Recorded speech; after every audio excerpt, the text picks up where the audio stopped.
Jesus, please go before me. I need to be able to share things. Life is so real. Planning. The importance of planning.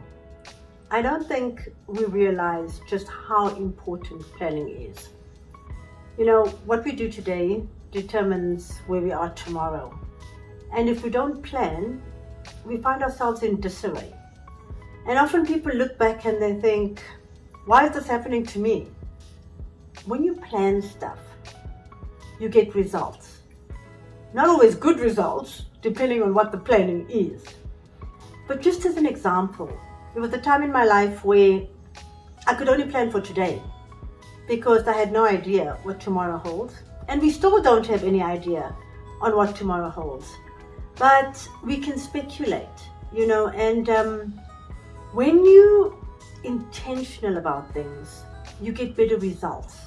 Sometimes life throws you curveballs, and it's how resilient are you?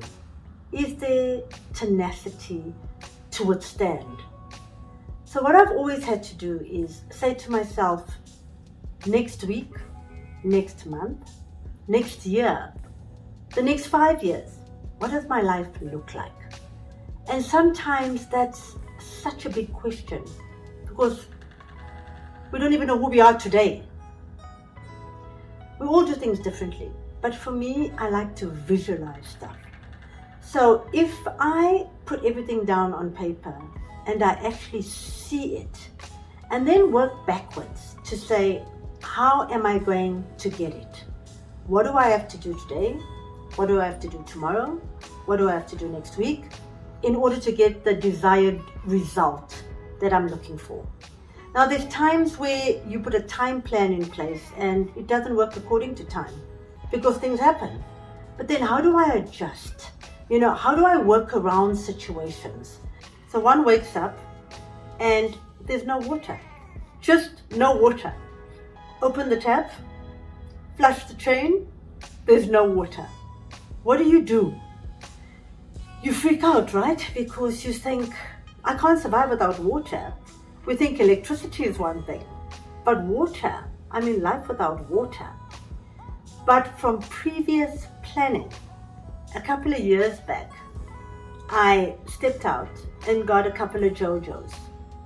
And JoJo's, I mean a tank that you pour water into it. And I had a few of them, asked my dad to actually connect it, build a bit of a platform, connect the gutters where all the rain is captured so that it flows into the JoJo. And the only thing I hadn't actually done was fit the actual pump and connect it to the piping that flows into the home. But what an advantage from pre-planning, because without the water, we still could go with buckets, open the JoJo taps, have enough water to use in the toilets and to use just for the basic necessities. Now, if I hadn't planned, I would have been absolutely stuck. I would have had to run around going to look for bottles of water. And bottles of water, can you imagine the price? Most people, if you think about it, are concerned about financial freedom. We all want to be free. We all want to be free of bills. But when you take it in little bits, anything and everything is achievable.